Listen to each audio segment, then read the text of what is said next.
You're live on Prime Morning. This is the biggest breakfast in television. Many thanks for staying with us. It's time for us to go beyond the headlines. And as always, we brought the brightest of minds here around this table to discuss the biggest issues making headlines, and so that we can get a better understanding of some of these issues that we are facing.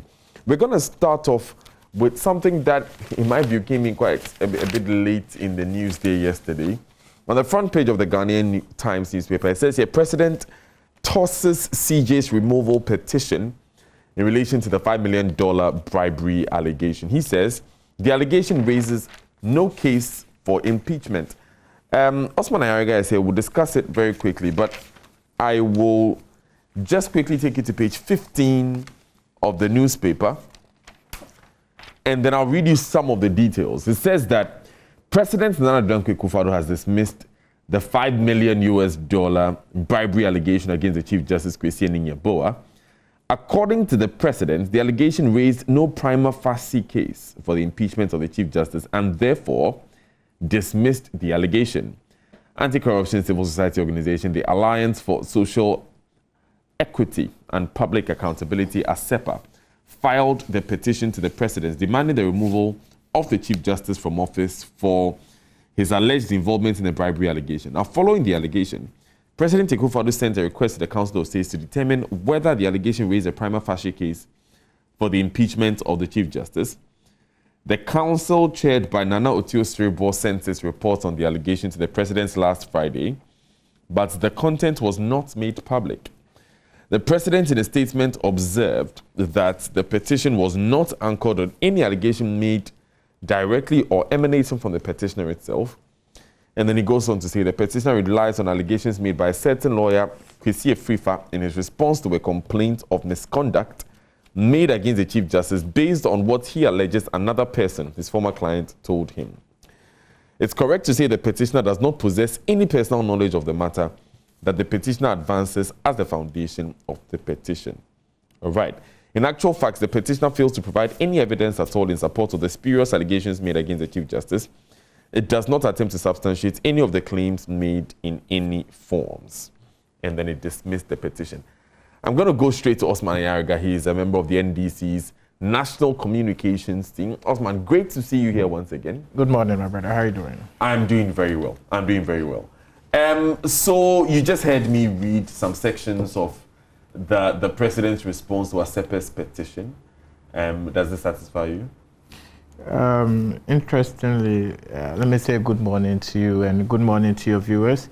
And I don't know, but for a funny reason, just this morning, over 2,800 law students are taking the entrance exam to be accepted or not into the professional legal practice program. So I just want to wish them well and pray that as many of them would make it through or will be allowed into the School of Law. We all know the challenges that the entire Ghana School of Law has been going through so far as admissions is concerned. So that is that for the morning. So I wish them well. I pray for success in their exams. Now, with the issue of the Chief Justice and the petition ASEPA sent to the President, but we all know how all these things started with the allegation from the lawyer about some $5 million, etc., etc. And I think it will be instructive to know that such allegations being leveled to no mean person other than the Chief Justice should have been handled in such a way that every bystander or any normal person, ordinary person on the street will know that due diligence or justice has been done so far as this case is concerned, because it is in the interest of the Chief Justice not to be seen, or even the arms of government not to be seen to be somewhat shelving or trying to protect or trying to hide something. It should be as transparent as possible. The system should be allowed to work. The petition should be allowed to flow through its normal course, and let everyone see that, of course, there wasn't any prima facie case against the Chief Justice. Now, why am I saying this? So, ASEPA, which is a CSO, decides to petition the President, and per Article 146 1, 2, 3, all the way to 6, 7, allows anybody who wants to petition for the, aside from just incompetence or the person due to ill health or decides to resign, there are procedures as to how we can petition for the removal of justices of the Superior Court and even the Chief Justice. So with that of the Superior Court, once you petition to the President, then the President now refers it to the Chief Justice himself, who is supposed to set up a committee to establish a prima facie case before you even proceed to the next stage. Now, with that of the Chief Justice, it is also clear that once the President is petitioned, he then has to now refer it to the Council of State, where the Council of State now has to establish and recommend to the President. Which he did, which the President Which he did, yeah. But is it then I come back to the point that things should be allowed to flow as transparent as possible. Once the President receives the petition, he's not supposed to even comment on it, whether there's a case on it or there's no case, whether there's a prima facie case on it, whether the evidence is on hearsay, whether it's circumstantial, whether it's substantial, whether it's hardcore evidence or it's even electronic evidence. He shouldn't have even passed some of those comments. Then it allows people to start eating into the system. But he was simply responding to the petitioner, wasn't he? Well, the Constitution is very clear. Once you, the President, receives the petition, you're just supposed to hand it over to the Council of State. So once you start commenting on it, then it allows people to also understand it the way they want to understand it. The comprehension of people may be taken differently.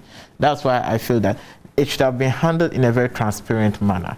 Say that everybody feels that, okay, nobody or no one has an interest in this case, and it should be handled very professionally, and the system should be seen to be working. Because once I've brought a petition to you, and you who is supposed to set up a committee or supposed to recommend it or supposed to transfer it to another body, you are already commenting on it, then it presupposes, or I, the petitioner, I would then have the feeling that you've already taken a position so far as this petition is concerned. Not that it's independent, yes, it's independent, but I mean, even before you refer the matter to the Council of State, if people start hearing some of these comments, or some of these comments are made, even around you, the President, or your President yourself, then people are allowed. It all has to do with perception, you understand? People are allowed to perceive that there's some sort of trying to shelve. Because the Chief Justice is no meaner person. I mean, we need to understand and take that seriously. But my question is, how does that have a bearing on the findings of the Council of State? The findings... Well, the finding, that's what I'm saying, that the system should be allowed such a way that even the normal person, the ordinary bystander, believes in the system and the report that has come out. Because trust me, the integrity of the Chief Justice is also paramount, very, very, very key. The integrity of the courts are very, very key. So if you handle the case in such a way, I'm not even going into the nitty-gritties of the committee's report, whether they were right, whether they were wrong, and all of that. But I'm just talking about the peripherals, the comments that comes with it, the commentary that comes with it. Yeah. As important what you're saying is, especially when you're dealing with perception, the fact of the matter still exists. And the President says that ASEPA, when they were handing in their petition, relied on publications that were made about Kwasi Afrifa's testimony, that his clients told him that he's going to bribe the Chief Justice, and then ASEPA took that and petitioned the President. The President says, and look, you didn't bring any evidence yourself. You did not show that you have any first-hand knowledge of the subject. How can we establish a primary? Exactly. It is not in the place of the President to even comment as to the strength or otherwise of the evidence that has been presented to him. No, I'm just speaking to the response. Yeah, so that is what we're talking about. It is not part of the responsibility of the President per the Constitution. Article 146. It's very clear, you can read it. If the Constitution allowed the President to even establish a prima facie case, then that is fine. He has done that. But the Constitution doesn't even allow him to even go into the merit of the petition. The Constitution only says that once you receive it, then you hand it over to the Council of State. But he has done that, and the Council of State is giving the report. But then now they've given the report, and you are commenting not based on the report, they are commenting based on what they brought to you before you even took to the Council of State. Then I tell you that there is the problem. You understand?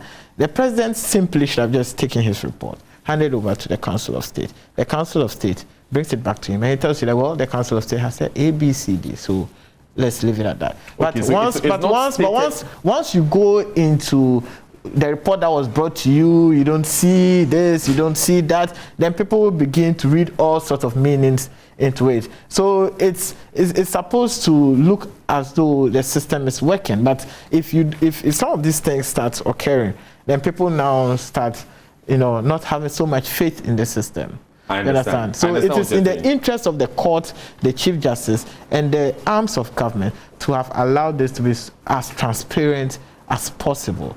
Allow the Council of State to have done their work. The commentary that even engulfed this whole issue, even from political actors and all of that, we should have, because whether we like it or not, the executive is very political and polarized. The legislature is so polarized. The last arm of government, which is still salvaging this system, is the judiciary. And the last thing we would want to do, is to also polarize it. So I just think, but I mean, once the Council of State were not informed by the Council of State's report. Well, if the president wanted to communicate that, he could have communicated that clearly, but he didn't communicate that clearly. He communicated as though he was speaking from his personal point of view. If he wanted to communicate that, well, he would have referred to excerpts of the report, but he didn't refer to the report. He just spoke as though, based on his experience as a lawyer and what he had seen so far as the report was concerned, for that matter, the ASEPA didn't establish any case. Isn't it important that he waited for the Council of State to bring him the report before he wrote to ASEPA? Come again? Isn't it important that he waited for the Council of State to bring him the report, so he was informed by the Council of State's reports before he wrote this letter? Yeah, that's what I'm saying, that if he was informed by the Council of State's report, he would have referred to excerpts of the Council of State report. But in what he was communicating to us, he communicated to us as in his personal position, what he had seen, what he had gone through in the report, saying that based on third, fourth person hearsay and all of that. So for that matter, he feels that ASEPA didn't really establish a prima facie case. I'm saying clearly that was a position, that was supposed to be the job of the Council of State, to recommend or otherwise. So if you wanted to refer to the Council of State's report, you should have told us, stated it clearly, that based on the report of the Council of State, you think that the allegation being leveled against the Chief Justice by ASEPA is frivolous, is uncalled for, it lacks merit and all of that. But then if you come out to speak as though you are speaking in your personal capacity based on their experience as a lawyer, and you going through the petition, the evidence, then it becomes problematic. So, I mean, this matter, it's not one that I really want to hammer so much about, because once the Council of State has made its recommendations, I think it's fair enough, unless maybe ASEPA really has an alternative, or they want to really challenge the decision of the Council of State. They want to. We wait to see. I know that Mr. Thompson has a lot of. We are still available to comment on all of that. Yes. Okay, so what I want us to move to quickly is what the former President Mahama has been saying on his thank you tour. In the first place, I don't know if you've seen Gabi's comments about former President Mahama. He's been responding to him. Let me read you something from page 2 of the Daily Statesman. He said, "It's clear to Ghanaians that the NDC doesn't seem to see any alternative presence to Ghanaians in 2024 but him, John Mahama. And it is obvious from what he did to what he inherited from his own boss, President Jonathan Mills, that he would destroy what the NPP was fixing if returned in future. Mahama destroyed what he inherited from Mills in July 2012, handed over the running of Ghana's oil-rich economy to the IMF. When there was no crisis, simply put, he himself was a crisis. He home grew a crisis and outsourced the solution. That is the record of Mahama the disaster." He put this on his Facebook wall. Also, he in a should I say, in a bit of an attempt to jab the former president Mahama, he says that Mahama is thanking Ghanaians for rejecting him. It's on the front page of the Chronicle newspaper. Okay. It said that it will be more clear to Ghanaian voters in 2024 that the National Democratic Congress intends to bring back John Dramani Mahama. Why else is he embarking on a thank you tour nearly a year after being rejected for the second comprehensive time by Ghanaians? Unless, of course, His mission is to thank Ghanaians for rejecting him. Anyway, then he goes on to say, my simple response to John Mahama on why the NPP must break the 8 is because it is clear to Ghanaians that the NDC doesn't seem to see any alternative to present to Ghanaians in 2024 but him, John Mahama. And then he goes on. So first of all, before we go into what he has been saying on the tour, Osman, is this an announcement of John Mahama's candidature? Is he presenting himself as the candidate for 2024? Well, ordinarily, I wouldn't have responded to Gabi. I mean, considering where he's coming from, being the president's cousin, and he's not really a government appointee, even though people, so to speak, he is a prime minister. But I think on paper, he isn't really a government appointee. Because Ghana doesn't have a prime minister. Ghana doesn't have a prime minister. But I will just respond to certain things. There are other communicators have picked from what he has said, and I responded to that. Now, it is only instructive that once you go out there, over 6 million people voted for John Mahama in the just ended 2020 elections. And everyone knows that for the use of brute force from the military and the arm twisting, NDC would have been comfortably called the majority in parliament. We all knew what happened in Techima. We all knew what happened in other constituencies. So this is only... you challenged any of them? Well, we are challenging them. Techima is in court. Karaga, so many constituencies are still in court. We are using the right... So it's your position that it is brute force and arm twisting? Yes, yes, that's why we are in court. So it is only wise that His Excellency, the former president, go out there to thank the good people for investing so much trust and confidence in him, because the NPP didn't even expect John Mahama to perform that much, because they thought, okay, we had done this, we had done that, we had done this, blah, blah, blah. So because of that, they were going to win convincingly. But to their shock, it didn't happen as it happened. So it is only proper that you go out there and thank the people that voted for you, and also thank the people who didn't vote for you. It is only proper. I mean, in the year 2008 and 2012, are they trying to tell us that Nana Addo didn't go out there to thank the good people of this country when he lost the elections? Gabi says it's nearly a year after... Well, it is not in his place to tell us when to go and thank the people. When Nana Addo lost in the year 2008, he went out of this country. He went out of the country for nearly a year before he came back. When he lost in 2012, when caught, in fact, he was in court for nearly a year. After that, he said he was going to the UK to go and relax and think about what to do next. So he even came back to thank the people after a year, and ours is nearly a year. So I don't get the double standards in all of this. Now, but it was clear that Nana Addo wanted to be president afterwards. Does Mahama want to be president? Now, Nana Addo went through what they call thank you tour, rethinking, recapture, I mean, they had all these funny slogans for their tours. But we didn't have a problem with him touring the country, because at least he had a good number of people, NPP supporters, that voted for him. So if today the NDC decides, or John Mahama decides to go out there and thank the good people of the NDC for the showmanship, for the strength, for the resilience, for the trust they had in him, then I don't see why Gabi should be bothered.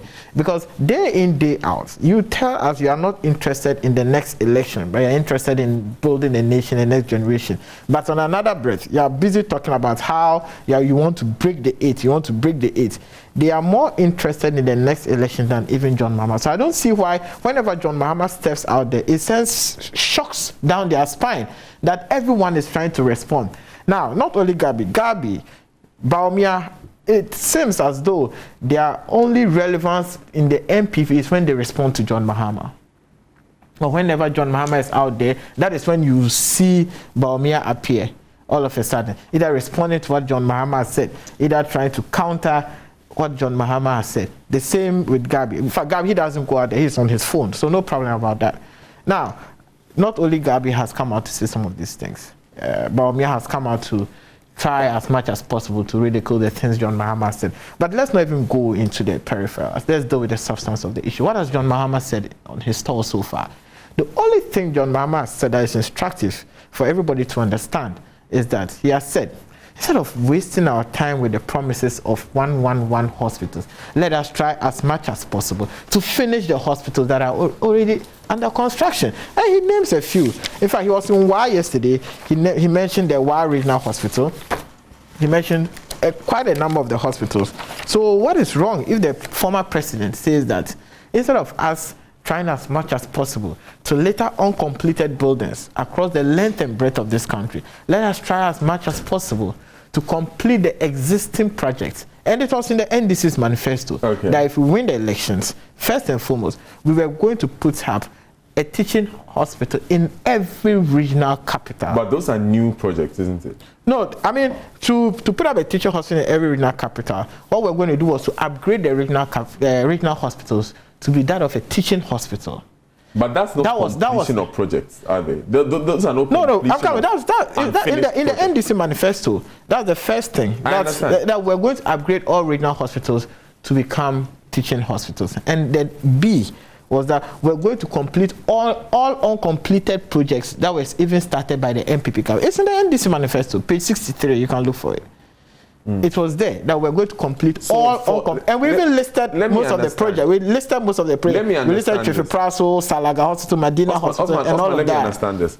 For the 88 districts that don't have hospitals, what happens to them? Yeah, then we continue with our, I mean, it's a manifesto, and we put it out there. Districts that did not have district hospitals, we're going to be catered for. And the electoral areas that did not have hospital facilities, we're going to be given CHIP compounds. And the CHIP compounds were going to even be upgraded to take care of non-communicable diseases such as hypertension, etc. I have a follow-up to that. So if indeed your plan is upgrade teaching hospitals, finish projects, and then build new hospitals for the district. So that basically yours is Agenda 88, then you add 16 regional hospitals.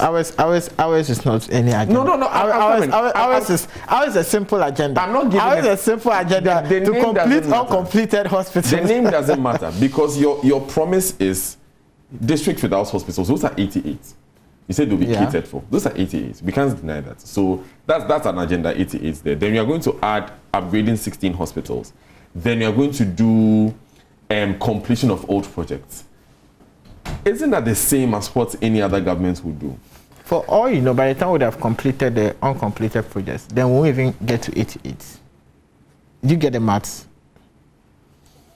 Because we have districts without hospitals. Those without projects too. Yes, without projects. We have districts with projects that do not really meet up the standards. We have districts with projects ongoing. We have districts with allocations as to what is supposed to be built there. So the NDC manifesto was very simple, that we're going to put up regional hospitals or upgrade them to be the level of teaching hospitals. That wasn't only going to cater for the health, but was also going to cater for the academic purposes, because then it means that we have more medical schools. Because currently we are just handling about 4 or 5 medical schools, right? We have Akufo-Addo, we have Kolebu, we have UDS, and there are a few privates. There are a few private medical schools. So if we're going to establish all 16 medical schools or 16 hospitals, the level of teaching hospitals, then it means that the number of doctors we're churning out every year is going to either triple or quadruple. Then it means that we are also trying as much as possible to reduce the doctor-patient ratio. That was part of the capacity building as far as health was concerned.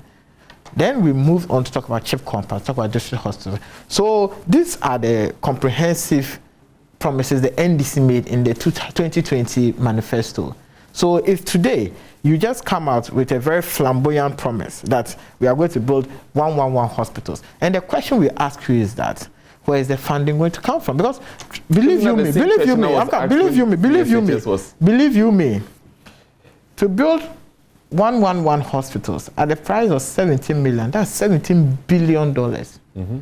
Just this week, we are begging the IMF for $1 billion. Just one. Then we ask the question, how are you going to fund $17 billion? Isn't that the same question we asked at Free SHS? That is why today Free SHS, they are begging parents to at least pay something. Today. Who has begged parents to pay something? The education minister every day is pleading with parents who can pay to come and support the Free SHS. The Free SHS is on its knees. You and I know. parents are actually paying more to educate their children through senior high school now, even though free SHS is in place than before, because we can do the mathematics. Now, students spend 6 months in school, 6 months at home. 6 months in school, they are not paying school fees. 6 months at home, they are going through extra classes every month on every course. Do the maths, and at the end of the day, you will realize that it actually was better for parents to have been paying school fees and be going to school for 9-10 months than for them to be going to the free SHS free for 6 months and paying for extra classes for 6 months. Because extra classes, mind you, is more expensive than the actual school fees. So if you do the comparative analysis, as it stands now, parents are actually paying more. Okay. Not for free SHS, they're paying more. Do we know the number of parents who are doing extra classes, and do we know if these parents would not have done extra classes anyway? Because we're in school together. We're in school together. We only went through extra classes during the 3rd term of vacation, which was very long, which was about a month. So we used to go for extra classes just for 1 month. But now, students have to go for extra classes for close to 6 months. Osman. So if you do that comparison, ask Osman. anybody. I have nephews. I'm sure you have nephews. Osman, you have cousins. The point we are making. So the point I'm making now. Back to the agenda 111. Yes. The point you are making is that you are proposing that the government finishes hospitals and not build new hospitals. No, that's not the proposal. So the government should build new hospitals. Government should concentrate on finishing old hospitals. Should they build new hospitals? No, first. Everything should be done in a systematic manner. Government should concentrate on finishing existing hospitals under construction. That is the first thing. Then they have not been able to even finish the existing buildings. So how can we be guaranteed that the new promise of 111? Just last year, the president went to Shama and promised to build a hospital there. They cut short. The president assured us that there was funding for the hospital. Till today, 12 months down the line, not a single brick. You drive to Western Region. You're a tardy boy, I believe so. So you drive to Western Region, you know Shama. One day, or even this weekend, if you happen to go to Takra, just stop at Shama and prove me wrong that yes, there's actually construction. There's nothing happening there. The president made this promise to us. In fact, this Agenda 111, let's even start from the history of this Agenda 111. It started when the president just made a promise that he was going to build 88 hospitals in 12 months. We're in the 12 months, and the president now tells us that for the entire 12 months, he was using it to go through feasibility studies. He didn't know it had to go through certain procedure and all of that. The president made that promise from an uninformed position. Well, post that, I know that government came to explain that, it was 12 months after the project begins and not 12 months after the announcement. No, the president's promise was very, very, very He said you do it in 12 months. He said that. And he said that there was in 12 months. So 12 months after the project begins. I'm simply reporting to you what the information minister told us. Okay, so fine, no problem. 12 months after the project begins. Shama we are in the 12 month. Still nothing on site.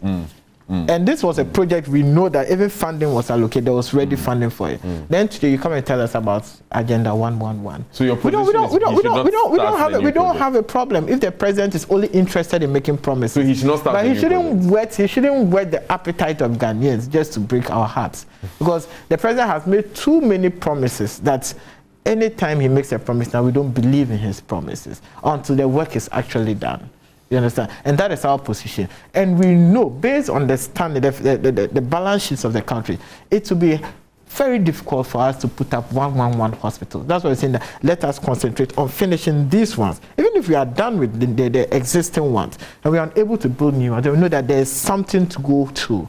But if we are not careful, we'll have these uncompleted ones, we start new ones, the president will be unable to complete them. And by the time we realize every government will come and they have so many dotted, uncompleted projects scattered everywhere. That is the problem. So you believe that the NDC's blueprint that they presented in the 2020 manifesto is the way to go? That's the way to go. Is the NDC's candidate in the 2020 election the way to go as well?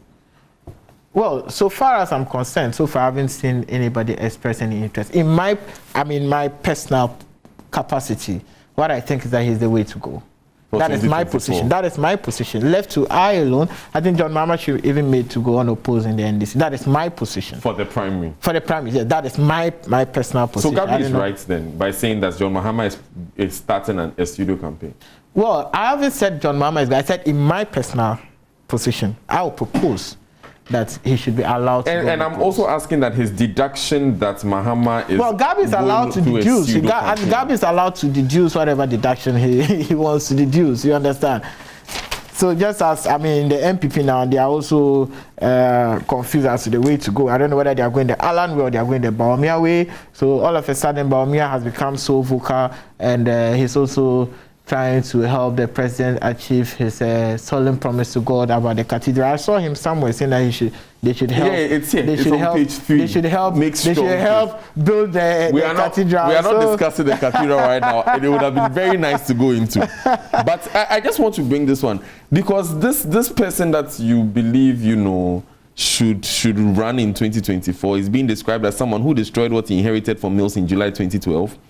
And handed over the running of Ghana's oil-rich economy to the IMF when there was no crisis. Simply put, he himself was the crisis.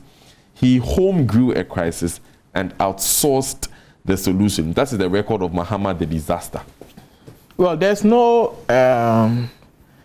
bigger crisis in this country than increasing or ballooning our debt from 120 billion to 235 billion in 4 years. There's no bigger crisis like that crisis. So if Gabi sits in the comfort of his home and decides to tweet something from an uninformed or obviously from a mischievous position, I don't have a problem with that. That is his personal position and he enjoys what he's doing. But trust me, there's no bigger crisis than the current MPP government that has stuck this country into serious debt. Bigger than Doomso? Bigger than anything. Bigger than Doomso. I'm telling you, bigger than anything. Do you know what it means for your debt to rise from 120 billion to 235 billion in 4 years? Not 8 years, in 4 years. That is bad. Just this morning, prices of fuel have gone up. And you know, 3 things account for prices of fuel. Either the international market goes up, the currency is depreciating, or government introduces taxes. In the last 3 months, I haven't heard of fuel prices go up. I haven't heard of government introduce taxes. So the next thing that we need to know is that the city is not doing well. This is the kind of crisis we find ourselves in. So I find it very difficult if Gabi decides that, I mean, John Mahama inherited something good. He and his cousins, I'm surprised. Gabi is now telling us that John Mahama has destroyed what he inherited. Yet still his same cousin told us that Professor Mills was Professor Doolittle, but today they want to now tell us that Prof did so much that John Mahama destroyed. So I think they just decide to shift the goalposts as and when. But on the point of you're calling the debt crisis the largest crisis, since you called it that, a lot of people will argue that the thousands of jobs that were lost during Doomso, the cancellation of allowances, and you know the political jargon. You know how it goes. That all of these things were much worse than what is happening currently. Well, the good people of this country have seen the good works of John Mahama, and they are also witnessing the terrible government of the MPP, which is, I mean, micromanaged by Gabi, because all of a sudden he's the one who does all the government responses and decides to respond to His Excellency John Mahama. The good people of this country know what is right and know what is wrong, and they currently, and it's intriguing to also know that just last week the press conference from the MPP telling us that Ghanaians are not suffering, but it is John Mahama who is creating the picture as though Ghanaians are suffering. And I asked myself, what temerity, what insult is this to our intelligence? What insult is this to our sensibilities? We live in this country and we know how we are suffering. We feel the pinch day in, day out. And you come and tell us that we don't know we are suffering, but it's rather someone who is deceiving us that we are suffering. That is the kind of MPP we found ourselves in. A kind of MPP that there's a total disconnect between reality and the comfort they are enjoying. That is where they find themselves. So I don't find it surprising if today Gabi is saying all the things he's saying. If someone asks, what would you do differently in terms of, aren't you also a politician who would say what needs to be said to get to power, and then come and do the same things. That's the difference. That's the difference between John Mahama and Akufo-Addo. Now, John Mahama came out clearly to tell us that I am not coming to make you very lofty, very beautiful, very flamboyant promises just to win power. But I'm here to tell you the realities on the ground based on my experience as your former president or as a sitting president, that this is doable, this is not doable, this is the reality, this is what we can do based on the resources we have, this is what we cannot do. Now, don't forget that MPP came with all these promises: one village, one dam, one district, one factory, 570 dams. I mean, you know all those promises. Yet now when we complain and they tell us that they have given us free SHS, as though free SHS is the beginning and the end of all of our problems in this country. Free SHS is not the beginning and the end of our problems. Before free SHS, we were already suffering. After free SHS, we are still suffering. So they shouldn't let it look as if, because they have been able to implement free SHS, which is on its knees. So for that matter, Ghanaians do not have the right to complain about anything. They came with 1,001 promises. We can name them. Even by recently, Bawumia promised to give Okada riders taxis. He promised to give Kaya's accommodation and all of that. So I'm surprised Bawumia and Gabi are still talking in this country because they're a disappointment. To be very honest with you, especially Bawumia. As for Gabi, he can decide to go scot-free because, I mean, he's not accountable to the good people of this country because he doesn't draw salary, directly as a government appointee, even though we know how some of these things work. He doesn't draw salary directly, so we can spare him. But as for His Excellency Dr. Mahmoud Bawumia, we will put him to test. We will ask him all the pertinent questions. We need to ask him based on the promises he made to us. We will ask him every single question so far as is concerned. So he should be ready for us. Osman Ayariga, it was great to have you here, as always. as always, it's always a pleasure, I'm telling you. Osman Ayariga is a member of the National Communications Team of the NDC. Osman, I'm hearing some birds are whispering some things to me about you. There are people I'm a youth activist. Emphasis on youth? Yeah, youth activist. Emphasis on youth. I'm a youth, so. We'll be right back with more on Prime Morning. My name is Daniel Dazi. Thanks for staying with us.